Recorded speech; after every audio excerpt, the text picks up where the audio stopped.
बिस्मिल्लाहिर्रहमानिर्रहीम अस्सलाम वालेकुम। आज हम बनाएंगे बहुत ही ज़्यादा मज़ेदार से स्पाइसी क्रंची और बहुत ही ज़्यादा टेस्टी तंदूरी चिकन कटलेट्स की रेसिपी।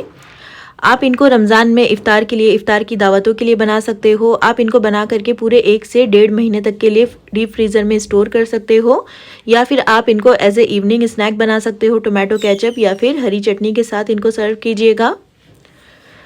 तो चिकन कटलेट्स बनाने के लिए सबसे पहले यहाँ पर मैंने एक कढ़ाई रखी है गैस पर। इसमें मैं 1 से 2 टेबलस्पून के जितना ऑयल ऐड कर रही हूँ। ऑयल को अच्छे से गर्म करने के बाद हम इसमें 400 ग्राम के जितना बोनलेस चिकन डालेंगे। तो चिकन के मैंने इस तरह से बड़े बड़े पीसेस किए हैं और चिकन को हम मीडियम हाई फ्लेम पर फ्राई करेंगे जब तक कि चिकन का जो कलर है वो चेंज नहीं हो जाता।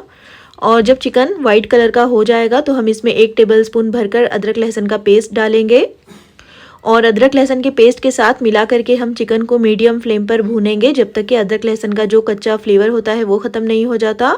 और यहाँ पर देखिए अच्छी तरह से चिकन और अदरक लहसुन भुन गया है। तो अब हम इसमें 1 टीस्पून साबुत ज़ीरा, 1 टीस्पून कुटी हुई लाल मिर्चें और 1 टीस्पून या फिर टेस्ट के हिसाब से नमक ऐड कर लीजिए।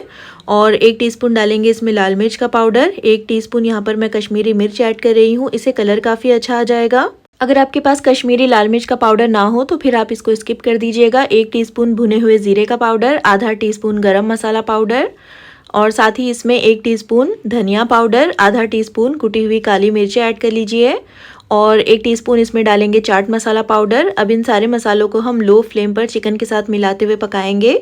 तो गैस की फ्लेम को बिल्कुल लो रखिएगा क्योंकि बिल्कुल ये ड्राई सा हो गया है तो मसाले जल सकते हैं। और अगर बहुत ज़्यादा ड्राई लग रहा हो तो 1 टेबलस्पून के जितना इसमें पानी ऐड कर लीजिएगा। अच्छी तरह से 1 मिनट के लिए मसालों को पकाने के बाद हम इसमें 1/3 कप के जितना दही ऐड करेंगे। दही को अच्छी तरह से फेंट कर डालिएगा और लो फ्लेम पर दही को डालने के बाद आपने अच्छी तरह से पहले इसको मिक्स कर लेना है। और जब दही इस तरह से पकने लग जाएगा तो हम मीडियम फ्लेम पर इसको 2 से 3 मिनट के लिए पका लेंगे। और यहाँ पर देखिए दही भी काफ़ी अच्छे से पक गया है मसालों के साथ। अब 1 कप हम इसमें पानी डालेंगे क्योंकि हमने चिकन को गलाना भी है। मिला दीजिए अच्छी तरह से और गैस की फ्लेम को हाई कर लीजिएगा ताकि अच्छी तरह से इसमें उबाल आ जाए। उसके बाद हम इसको कवर कर लो फ्लेम पर जब तक पकाएंगे जब तक कि चिकन अच्छी तरह से गल नहीं जाता। और यहाँ पर देखिए 8 से 10 मिनट तक मैंने इसको पका लिया है। चिकन यहाँ पर काफ़ी अच्छे से गल गया है, अभी भी इसमें थोड़ा बहुत पानी बाकी है। देखिए इस तरह से चिकन जो है अच्छी तरह से गल गया है। अब हम क्या करेंगे कि स्पैचुला की मदद से ही पूरे चिकन को हम इस तरह से रेशा रेशा कर लेंगे जिससे कि चिकन के लेयर्स अच्छी तरह से खुल जाएंगे और श्रेडेड चिकन बनकर तैयार हो जाएगा। आपने इसको मिक्सी के जार में पीसना नहीं है वरना फिर ये बिल्कुल पेस्ट की तरह हो जाएगा। अब देखिए इसी तरह से मैंने इसको रेशा कर लिया है और चिकन जो है काफ़ी अच्छे से ड्राई हो गया है, बिल्कुल भी इसमें मॉइस्चर बाकी नहीं है। अब हम इसमें वेजिटेबल्स ऐड करेंगे। तो 2 मीडियम साइज़ के गाजर है ये इस तरह से ग्रेट किए हुए, आधा कप की जितनी पत्ता गोभी है और आधी कैप्सिकम को मैंने बिल्कुल छोटे छोटे टुकड़ों में कट कर लिया है। तो वेजिटेबल्स आप अपनी पसंद के हिसाब से डालिएगा। 1 टीस्पून भरकर यहाँ पर मैं तंदूरी मसाला ऐड कर रही हूँ। किसी भी कंपनी का आप यूज़ कर सकते हो, किसी भी ब्रांड का ले सकते हो।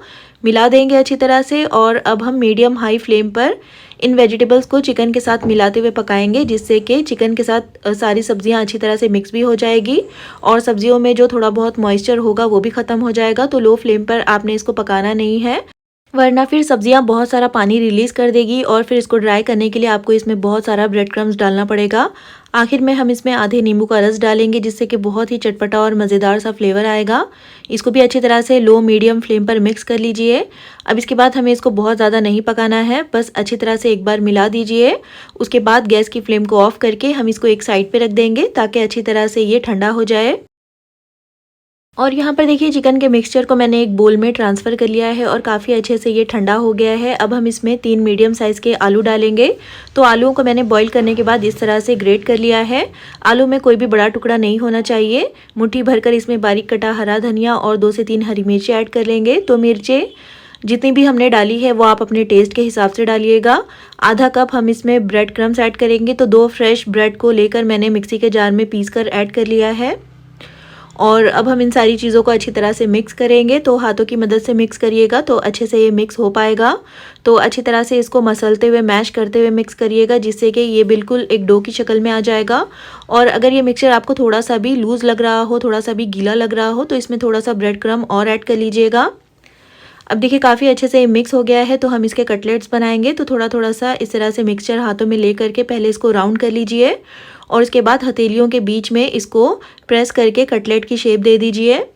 देखिए इस तरह से। तो बहुत आसान है इनको बनाना। मैंने गोल बनाए हैं, आप चाहो तो ओवल या फिर जिस भी शेप का आपको पसंद हो बना सकते हो।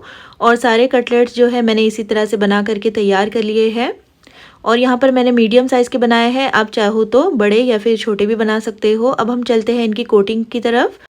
तो यहाँ पर मैंने 5 टेबलस्पून के जितना रिफाइंड फ्लावर यानी कि मैदा लिया है। इसमें 1 से 2 पिंच नमक ऐड कर लीजिए और इसको एक बार अच्छी तरह से मिक्स कर लीजिए। उसके बाद हम इसमें थोड़ा थोड़ा करके पानी डालेंगे और इसकी एक पतली सी स्लरी बना करके तैयार कर लेंगे।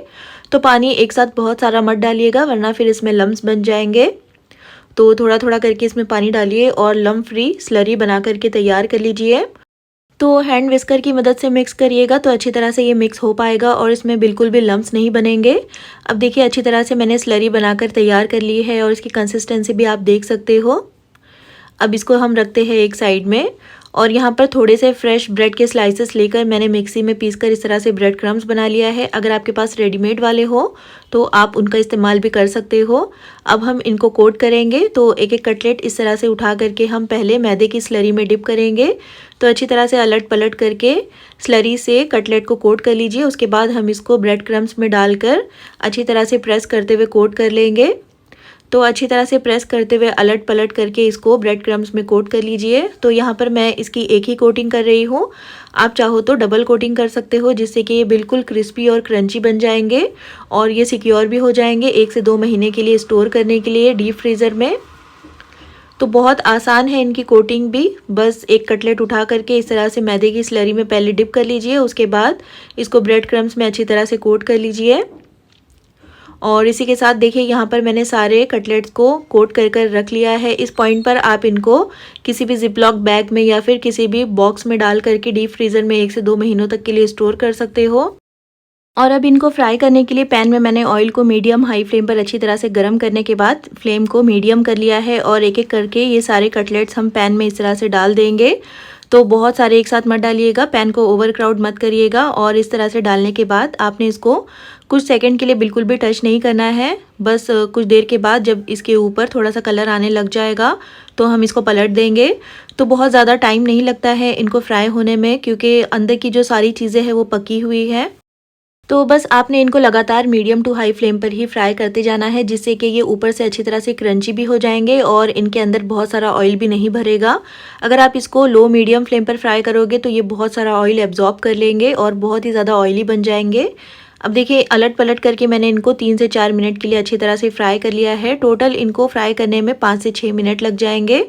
और जब अच्छी तरह से इनके ऊपर कलर आ जाएगा तो हम इनको निकाल करके एक छलनी में रख लेंगे और आप चाहो तो इनको एब्जॉर्बेंट पेपर पर रख लीजिएगा जिससे कि इनमें जो भी एक्स्ट्रा ऑयल होगा वो निकल जाएगा। और इसी तरह से हमें सारे कटलेट्स फ्राई कर लेने हैं। उसके बाद हम इनको गर्मा गर्म सर्व कर लेंगे। तो टोमेटो केचप के साथ, हरी चटनी के साथ या फिर इमली की खट्टी मीठी चटनी के साथ आप इनको सर्व कर सकते हो। तो लार्ज क्वांटिटी में बना करके आप इनको पूरे रमज़ान के लिए डीप फ्रीज़र में स्टोर कर लीजिएगा। बहुत ही ज़्यादा आसान रेसिपी है और बहुत ही मज़े के लगते हैं ये खाने में। तो ट्राई एक बार ज़रूर करिएगा और अगर रेसिपी पसंद आती है तो प्लीज़ इसको लाइक और चैनल को सब्सक्राइब करना बिल्कुल भी मत भूलिएगा। और कमेंट करके ज़रूर बताइएगा कि आपको ये रेसिपी कैसी लगी। फिर इंशाल्लाह मिलते हैं नेक्स्ट वीडियो में एक और बहुत ही अच्छी सी रेसिपी के साथ। तब तक के लिए अल्लाह हाफिज़।